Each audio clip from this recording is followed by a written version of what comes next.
Israel Hamas இடையேயான அமைதி ஒப்பந்தத்தில் கையொப்பம் இடுவதற்கான சர்வதேச உச்சி மாநாடு எகிப்தின் ஷார்ம் ஷேக் நகரில் நடைபெற்றது. இதில் அமெரிக்க அதிபர் டிரம்ப் மட்டுமல்லாது எகிப்து அதிபர் அப்துல் ஃபத்தா அல் சிசி, துருக்கி அதிபர் எர்டோகன், பாலஸ்தீன அதிபர் முகமது அப்பாஸ், பிரான்ஸ் அதிபர் இமானுவேல் மேக்ரோன், பிரிட்டன் பிரதமர் கெய்ர் ஸ்டார்மர் உள்ளிட்ட 20க்கும் மேற்பட்ட உலக நாடுகளின் தலைவர்கள் பங்கேற்றனர். இந்தியா சார்பில் வெளியுறவுத்துறை இணை அமைச்சர் கீர்த்திவர்தன் சிங் பங்கேற்றார்.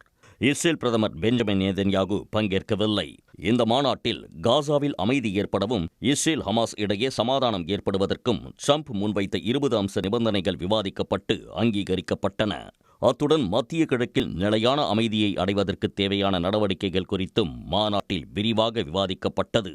தொடர்ந்து அமைதிக்கான ஒப்பந்தத்தில் ட்ரம்ப் மற்றும் அப்துல் ஃபத்தா சிசி ஆகியோர் கையொப்பம் இட்டபோது கரவொலிக்கு மத்தியில் பின்னணியில் இசை இசைக்கப்பட்டது. அப்போது இந்த நிலையை எட்ட 3000 ஆண்டுகள் ஆனதாக ட்ரம்ப் தெரிவித்தார். ஓரிரு நாட்களுக்கு முன்பு இஸ்ரேலிய பிணை கைதிகளை ஹமாஸும் பாலஸ்தீனிய சிறை கைதிகளை இஸ்ரேலும் விடுதலை செய்தன.